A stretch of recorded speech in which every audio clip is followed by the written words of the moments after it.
All India Muslim personal board Indian Muslim की apex body है और इंडियन मुस्लिम्स में जितने भी स्कूल ऑफ थॉट्स हैं, जितनी भी ऑर्गेनाइजेशन हैं, जितनी भी जमातें हैं, वो सब के सब all India Muslim personal board के फाउंडर मेंबर्स हैं।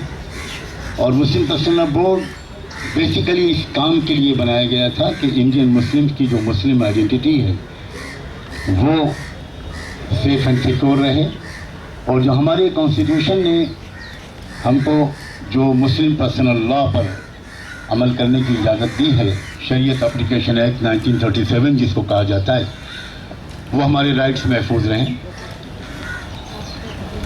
अब पिछले जो कुछ समय से ये बात देखने में आई कि हमारी भारत सरकार भारत के संविधान के विरोध में देश को ले जाना चाह रही है और जो देश का जो सेकुलर डेमोक्रेटिक फैब्रिक है वो खतरे में है। किसी पर्टिकुलर फेथ को, उसकी संस्कृति को सारे देशवासियों पर एक तरह से इम्पोज करने की और थोपने की कोशिश की जा रही है।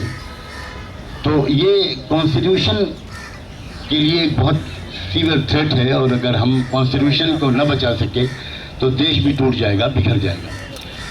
7 जून 2015 को all India Muslim personal board की वर्किंग कमेटी ने लखनऊ में बहुत मैराथन बहस के बाद और ब्रेन स्टॉर्मिंग सेशंस के बाद, जिसका सिलसिला मार्च से शुरू हुआ था, जब इस बात का यकीन हो गया कि संविधान को बदलने की भी कोशिश की जा रही है और संविधान के विरोध में बहुत से स्टेप्स उठाए जा रहे हैं, सूर्य नमस्कार हो, योगा हो, वंदे मातरम हो, इन चीज़ों को सब लोगों पर थोपने की कोशिश की जा रही है, जबकि संविधान इस बात की गारंटी देता है कि कोई स्टेट का कोई अपना रिलीजन नहीं होगा, कोई फेथ नहीं होगा, स्टेट टोटली सेकुलर होगी और लोग अपने अपने धर्म पर चलें, अपने धर्म का प्रचार करें, इसकी पूरी आज़ादी होगी। तो इस पर all India Muslim personal board ने 7 जून 2015 की अपनी वर्किंग कमेटी में ये डिसीजन लिया कि हमें एक मूवमेंट लॉन्च करनी चाहिए, save faith and save religion.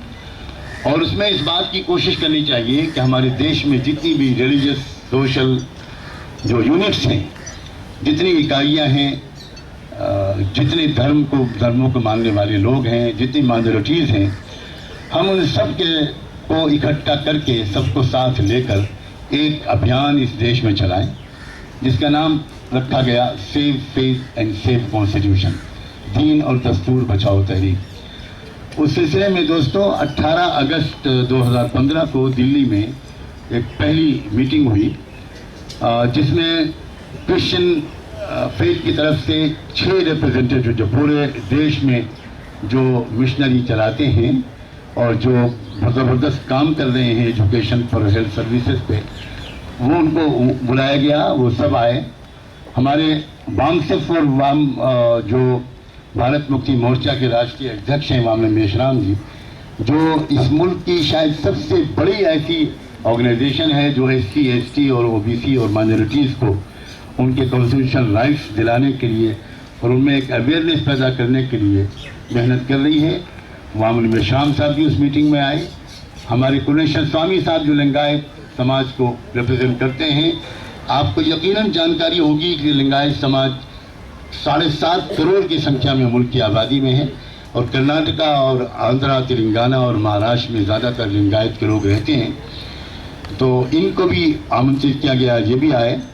और इसके अलावा ह्यूमन राइट्स के लिए काम करने वाले हमारे कई एक्टिविस्ट लोग आए, मसलन हर्षमंदर साहब, सिख भाई आए, बुद्धिस्ट रहनुमा आए, बुद्धिस्ट सोसाइटी ऑफ इंडिया के जो ऑफिस बेरर्स हैं, बाबा साहब अम्बेडकर के पोते और उनके पर पोते, वो भी शरीक हुए। तो एक बहुत ही अच्छी दिन भर की मीटिंग चली। All India Muslim personal board ने काम ये किया था कि उस मीटिंग के लिए अपनी इन्विटेशन के साथ एक कॉमन मिनिमम प्रोग्राम भी भेजा था और उसमें उनको रिक्वेस्ट की थी कि आप इस कॉमन मिनिमम प्रोग्राम को अच्छी तरह पढ़ कर आएँ। हम चाहते हैं कि सब मिलजुल कर एक कॉमन मिनिमम प्रोग्राम के तहत कॉन्स्टिट्यूशन को बचाने की और देश का जो सेकुलर डेमोक्रेटिक फैब्रिक है उसको बचाने के लिए मिलजुल कर हम लोग प्रयास करें। तो 18 अगस्त की मीटिंग में यूनिवर्सली सब ने एक सहमति जाहिर की और आपको अभी शायद दिया गया होगा एक कॉमन मिनिमम प्रोग्राम, आप उसको पढ़ सकते हैं बाद में।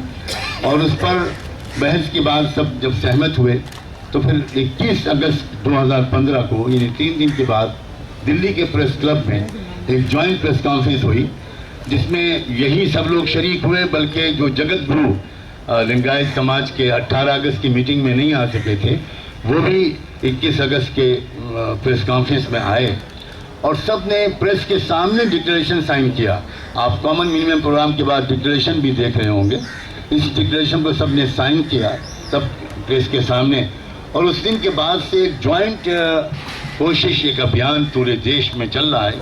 बहुत बड़ी बड़ी सभाएं भी हो चुकी हैं, डिस्ट्रिक्ट लेवल के मीटिंग्स हो रही हैं यूपी में, महाराष्ट्र में, आंध्रा और तेलंगाना में, कर्नाटका में, बिहार में और डिफरेंट स्टेट्स में अब तक प्रोग्राम हो चुके हैं। उसी सिलसिले का एक 2 दिन का एक कॉन्फ्रेंस मुमरा में होने जा रही है 24 और 25 फरवरी को, और उसमें भी सभी लोग शरीक होंगे। ये सब लोग शरीक होंगे, क्रिश्चियन नुमाइंदे भी होंगे, सिखों के भी होंगे, लिंगायत समाज के भी लोग होंगे और भारत मुक्ति मोर्चा और बामसेफ के लोग भी होंगे।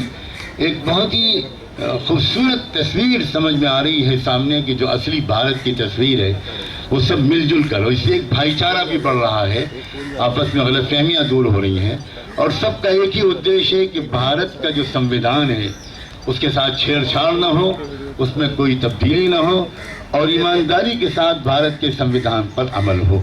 तभी हमारा देश मजबूत हो पाएगा, तभी हमारे देश में एकता बढ़ पाएगी, वरना ये कोई षड्यंत्र मालूम होता है देश के अंदर फूट डालकर देश को कमज़ोर करने का और देश को बिखार देने का। इसी सिलसिले में आज मुमरा के इस होने वाली कॉन्फ्रेंस से पहले प्रेस के दोस्तों को आज तकलीफ दी गई है, और मैं एक बार फिर मुस्लिम पर्सनल बोर्ड की तरफ से और अपने इन तमाम साथियों की तरफ से और देश के उन तमाम करोड़ों लोगों की तरफ से आपका शुक्रिया अदा करता हूँ कि जिनकी आवाज़ बनकर ये अभियान इस वक्त पूरे देश में चलाया जा रहा है, और जिसके बारे में उम्मीद है कि ईमानदारी के साथ चलाए जाने वाले इस अभियान के नतीजे में देश मजबूत होगा, देश में एकता बढ़ेगी और देश में सेकुलरिज्म और डेमोक्रेसी जो इस देश की पहचान है और इस देश को मजबूत करने का एक वाहिद रास्ता है वो भी मजबूत होगी। मैं समझता हूँ कि जो कुछ मैंने कहा है वो आपके लिए ब्रीफिंग के लिए बिल्कुल काफ़ी होगा। बहुत बहुत शुक्रिया। अब मैं पुनेश्वर स्वामी जी को ये माइक देता हूँ और मैं चाहता हूँ कि वो भी अपने विचार आपके साथ।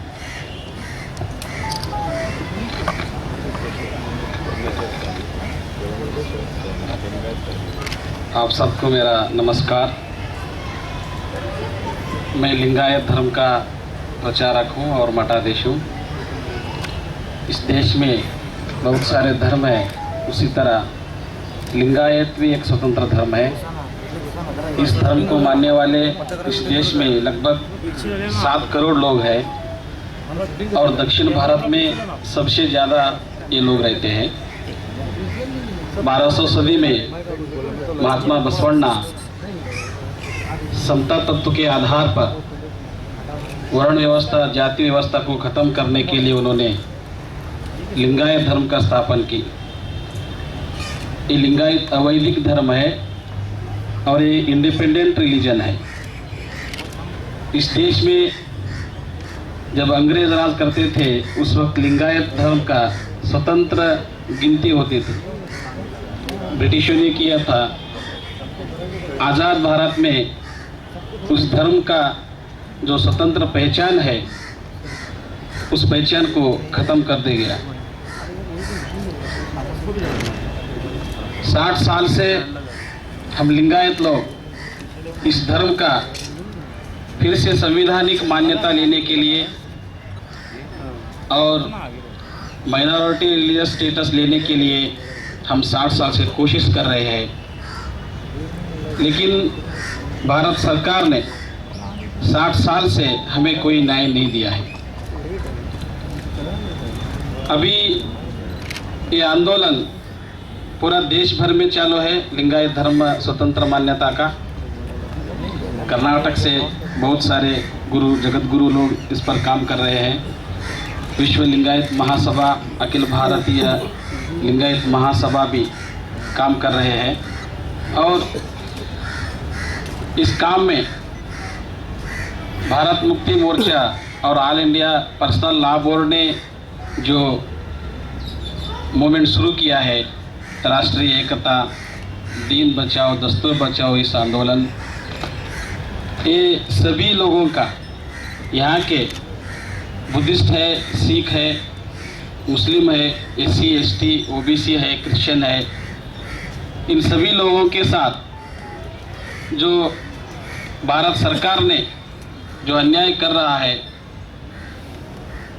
उसके खिलाफ और संविधान बचाने के लिए और संविधान का जो हक अधिकार हमें मिलना चाहिए वो लेने के लिए हम सब ने मिलकर पूरा देश भर में ये आंदोलन चला रहे हैं।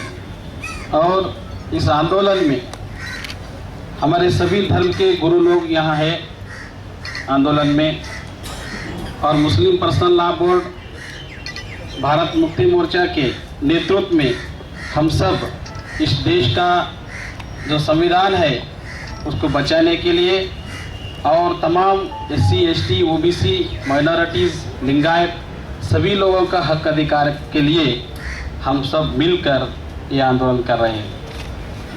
और लिंगायत धर्म का स्वतंत्र मान्यता, संवैधानिक मान्यता लेने के लिए हम जो कोशिश कर रहे हैं, उसके साथ ये सभी धर्म के, ये समान विचारधारा के जो लोग हैं वो सब साथ दे रहे हैं। इस विचार को आपने लोगों तक पहुंचाए, इतना ही मैं गुजारिश करता हूं। धन्यवाद। मोहम्मद मेश्राम जी जो भारत मुक्ति मोर्चा और वामसिफ के राष्ट्रीय अध्यक्ष हैं, मैं उनको रिक्वेस्ट करता हूँ। कमर भाई वो माइक के लगा दो। साथियों, पत्रकार भैया, मुस्लिम पर्सनल बोर्ड के द्वारा पहल करके जो मीटिंग आयोजित की गई थी उसमें वामसिफ और भारत मुक्ति मोर्चा की तरफ से भी हम लोग रिप्रेजेंटेटिव शामिल थे और उसमें बैठकर जो कॉमन मिनिमम प्रोग्राम बनाया गया, वो कॉमन मिनिमम प्रोग्राम भी हम लोगों ने वहाँ पास किया है और उसके आधार पर सारे देश भर में एक जागरण अभियान चलाया जा रहा है कि ये अभियान क्या है। तो इसका टाइटल है दीन और दस्तूर बचाओ अभियान। दस्तूर का मतलब है संविधान बचाओ, दीन का मतलब है यकीन और विश्वास जो प्रत्येक धर्म को मानने वाले जो लोग हैं उनका अपना।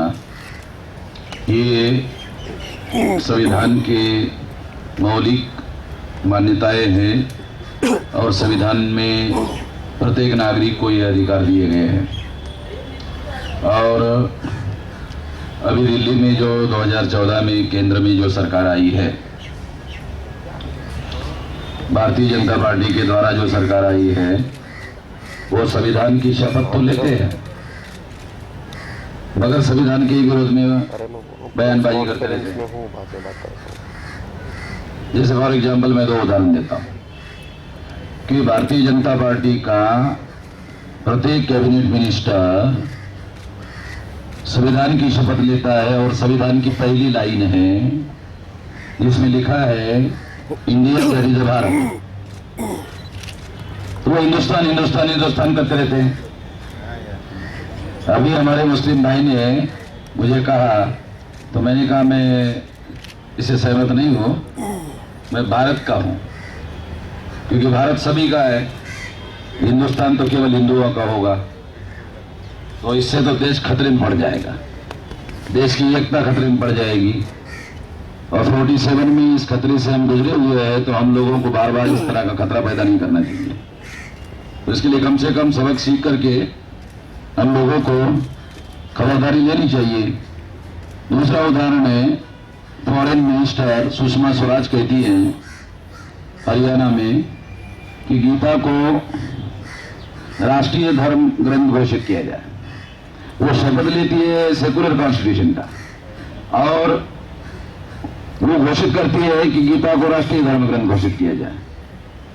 मैं ये तो नहीं कहता हूं कि सुषमा स्वराज को अकल नहीं है। सुषमा स्वराज बहुत बुद्धिमान महिला है, तो वो नासमझी की वजह से बयानबाजी कर रही है ऐसा तो मैं नहीं मान सकता, कि उनको समझ में नहीं आ रहा इस वजह से बयान कर रही है, ऐसा तो मैं नहीं मानने के लिए तैयार नहीं हूं। वो कॉन्शियसली ऐसा कर रहे हैं, तो ये दो उदाहरण इस बात को सिद्ध करते हैं कि उनका व्यवहार संविधान के अनुकूल और अनुरूप नहीं है। इससे देश की एकता और अखंडता खतरे में पड़ रही है। तो मुस्लिम पर्सनल बोर्ड और दूसरे बहुत सारे संगठन के द्वारा देश की एकता को बचाने के लिए दीन और दस्तूर बचाओ अभियान हम लोग चला रहे हैं। तो मैं ऐसा मानता हूं कि ये अभियान निश्चित रूप से दीन और दस्तूर, दीन का मतलब है लोगों का यकीन, जो अपना अपना यकीन है, विश्वास है धर्म के रेफरेंस में। आर्टिकल 25 में मौलिक अधिकार है, केवल अधिकार नहीं है, मौलिक अधिकार है, और मौलिक अधिकार के तहत ये अधिकार दिया गया है, तो ये बरकरार रहना चाहिए। और अगर खतरा निर्माण किया जाता है तो उसके विरोध में लोकतांत्रिक तरीके से, संवैधानिक तरीके से, शांतिपूर्ण तरीके से जन जागरण करना चाहिए और लोगों को इसके बारे में, इस खतरे के बारे में आगाह करना चाहिए। इसलिए ये अभियान चलाया जा रहा है। इस अभियान में वामसेप और भारत मुक्ति मोर्चा सक्रिय रूप से सहभागी है और इस तरह से 25 राज्यों में 100 कार्यक्रम हम वामसेप और भारत मुक्ति मोर्चा की तरफ से अपने पैसे से करेंगे, अपने खर्चे से करेंगे पूरी ताकत के साथ, और कोशिश करेंगे कि इसमें SC, ST, OBC के जो लोग हैं, मुस्लिम लोगों के साथ में, लिंगायत लोगों के साथ में, सिख लोगों के साथ में, क्रिश्चियन लोगों के साथ में और दूसरे जो धर्म के बुद्धिस्ट लोगों के साथ में मिलजुल कर हम लोग इस तहरीक को, इस आंदोलन को इकट्ठा होकर चलाएंगे। ये घोषित करने के लिए कि इस तरह के कार्यक्रम कई जगह हो गए हैं।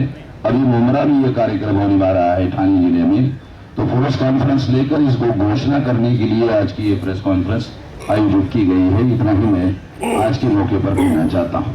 धन्यवाद। जो आप लोगों के प्रश्न, जो प्रश्न आप पूछना चाहते हैं आप पूछ।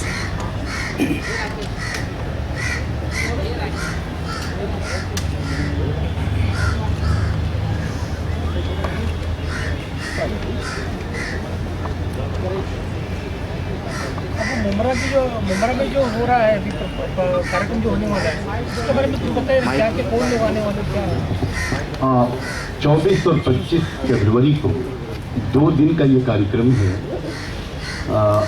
जिसमें एक सीटिंग तो होगी मुस्लिम स्कॉलर्स की, जो जितने भी अलग अलग जमातें, मसलक, स्कूल ऑफ थॉट्स हैं, उनके उलमा, मस्जिदों के इमाम, उनका एक मीटिंग होगी। एक स्पेशल गैदरिंग होगी लेडीज़ की, जिसमें हज़ारों की संख्या में लेडीज़ इकट्ठा होंगी और उनको भी एजुकेट किया जाएगा, अवेयरनेस उनके अंदर भी पैदा करने की कोशिश की जाएगी। एक और सिटिंग होगी इंटेलेक्चुअल्स की और प्रोफेशनल्स की, हमारे लॉयर्स, डॉक्टर्स, इंजीनियर्स, जर्नलिस्ट दोस्त, उनकी एक अलग सिटिंग होगी। और एक होगा एक पब्लिक गैदरिंग, एक आम इजलास, ये क्या है? हाँ, ये 25 तारीख को 4 बजे शाम से शुरू होकर रात के 10 बजे तक ये पब्लिक गैदरिंग होगी, जिसमें Buddhist, Sikh, Christians, Lingayat, SC, ST के लीडर्स, मुस्लिम उलमा और सारे ही लोग उसमें संबोधित करेंगे। सिख भाई नहीं, महाराष्ट्र में बहुत जगह पर हो चुका है, बहुत जगह पर हो चुका है। बहुत बड़ा अभी प्रोग्राम हिंगोली में हुआ, उसके बाद एक बहुत बड़ा प्रोग्राम 2 दिन का कोल्हापुर में हो चुका है और नांदेड़ में हो चुका है, और भी बहुत सी जगह, मालेगांव से शुरू हुआ था महाराष्ट्र में, तो बहुत जगह पर हो चुका है। अब ये मुमरा की बारी आई है आपके ज़िले की। सर बड़ा अधूरा नहीं बोला हाँ, मैं फॉर एग्जाम्पल योगा जो है, योगा से करते हैं वो एक अलग बात है, लेकिन योगा, मैं खुद रिसर्च स्कॉलर हूँ, इसमें कोई डाउट ही नहीं है कि योगा वैदिक धर्म का एक हिस्सा है। और इसलिए उसको कंपल्सरी करना, हम जो बात करते हैं कोई करे, लेकिन उसको कंपल्सरी करना, एजुकेशनल सिस्टम का हिस्सा बनाना, गवर्नमेंट एम्प्लॉइज के लिए भी ज़रूरी करना, ये अगेंस्ट द कॉन्स्टिट्यूशन। हाँ बिल्कुल, डेफिनेटली, ऑफ कोर्स। अभी जयपुर हाईकोर्ट ने जयपुर हाईकोर्ट ने मध्य प्रदेश हाईकोर्ट ने, दोनों ने ये जजमेंट दिया है कि it can not be made mandatory. यही हमारी मांग है। जो वर्ल्ड योगा डे था, जून में हुआ था, इधर बैठ जाओ। उसके आप जी भाई, हम ये कहना चाह रहे हैं कि भारत के जो और इश्यूज हैं वो ज़्यादा अहम हैं, या कोई कंट्रोवर्शियल इशू को खड़ा कर देना और जिससे देश के अंदर कंट्रोवर्सी खड़ी हो जाए वो ज़्यादा है। सर अभी ये जो कैसे जुड़ा सकते हैं? हो सकता है आपकी ये ओपिनियन हो, लेकिन हमारा रिसर्च है इसके ऊपर, मैंने इस पर आर्टिकल लिखा है, बहुत सी किताबों के रेफरेंस दिए हैं। इट इज़ पार्ट ऑफ वैदिक धर्म। नहीं, लेकिन ये तो हिंदुस्तान में होगा, भारत में होगा, लेकिन बाकी जो दुनिया में अलग देशों में भी भारत ने इंट्रोड्यूस किया है ना उसको, तो लोगों ने उसको धर्म के हैसियत से तो नहीं उसको लिया है, लोगों ने तो उसको फिजिकल एक्सरसाइज के हैसियत से लिया है।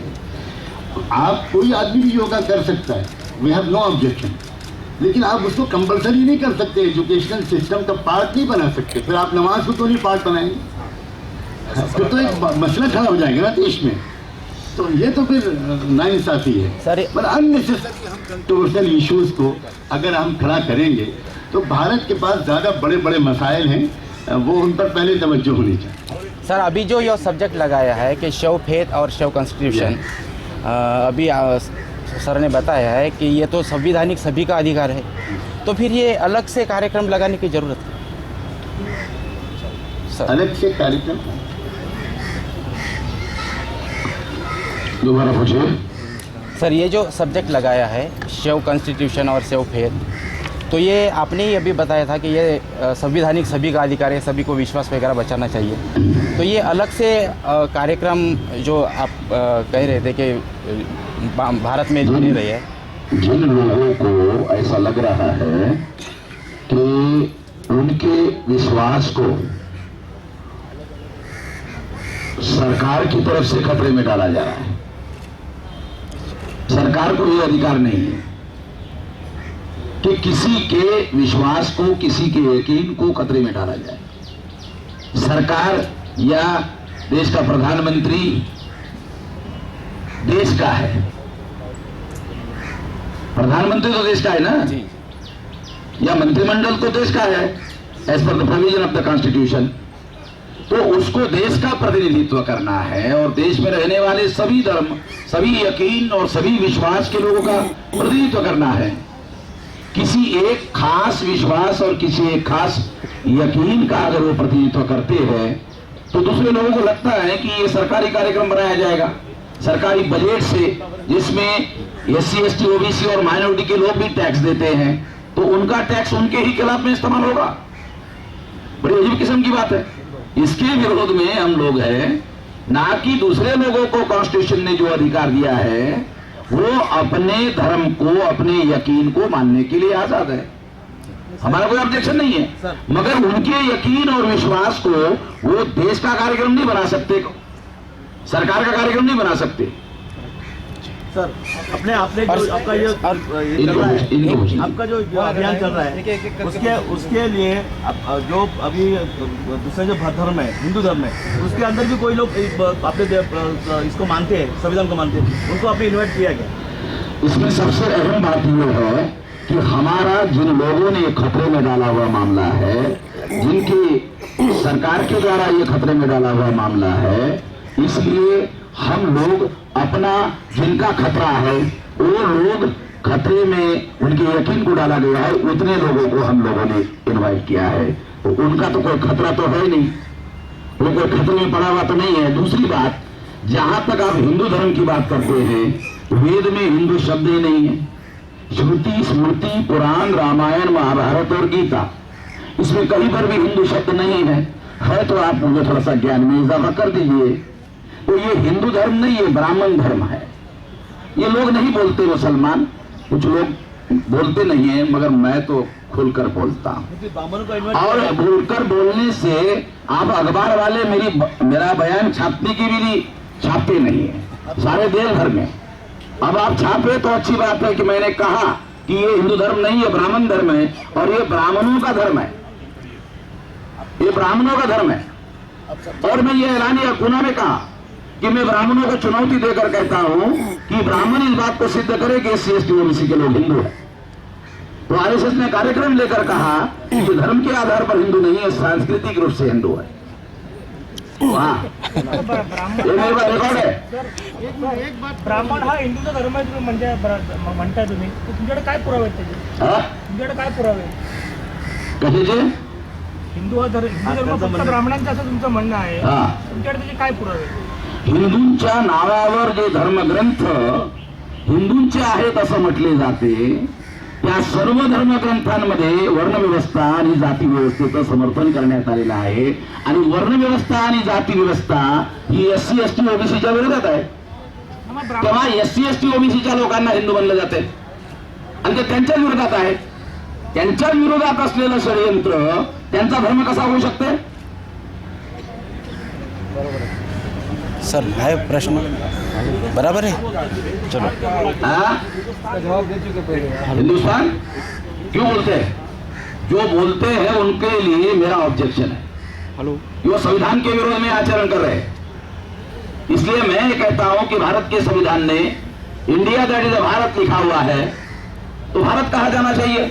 भारत सभी धर्मों के लोगों का देश है। जो केवल हिंदुस्तान कहते हैं तो फिर ये केवल हिंदुओं का होगा, तो इससे देश की एकता और अखंडता खतरे में पड़ जाएगी। ये बहुत खतरनाक विचारधारा है और हमारा देश इस खतरे को झेल चुका है। अभी हम दोबारा देश को खतरे में नहीं डालना चाहते।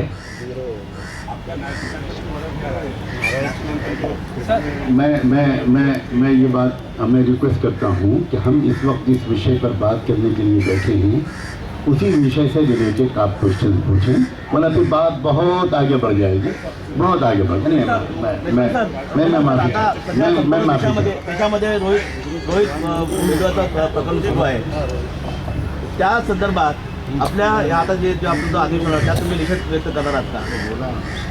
निषेध व्यक्त करणं फार लहान काम आहे। तुम्ही फार छोट्या छोट्या कामामध्ये संतुष्ट होऊन जाता, त्याच्याबद्दल मी एवढ्याच छोट्या कामामध्ये संतुष्ट व्हायला तयार नहीं है। मुस्लिम पर्सनल बोर्ड के लोगों के द्वारा इसके विरोध में बयान दिया जा चुका है अधिकृत रूप से उनके जनरल सेक्रेटरी के द्वारा। और ये जो यहाँ पर हमने कॉमन मिनिमम प्रोग्राम बनाया है, अगर आप इसको पढ़ लो तो उसमें वो सोशल यूनिट्स के विरोध में होने वाले जो अत्याचार अन्याय है उसके विरोध में भी ये तहरीक है, ये आंदोलन है, ये लिखा हुआ है ये कॉमन मिनिमम प्रोग्राम में। जब मैं वहां गया तो मैंने ये मुद्दा उसके अंदर इंक्लूड किया है कि ये जो सोशल सामाजिक अन्याय जाति और वर्ण के आधार पर हमारे खिलाफ किया जाता है, ये मुद्दा भी इसमें शामिल किया जाए, तब तो ये कॉमन मिनिमम हुआ। ये कॉमन मिनिमम है, कॉमन मैक्सिमम नहीं है, ये कॉमन मिनिमम प्रोग्राम है। तो हमने अपना मिनिमम में मुद्दा डाला, तो आप मिनिमम तो डालो अखबार में,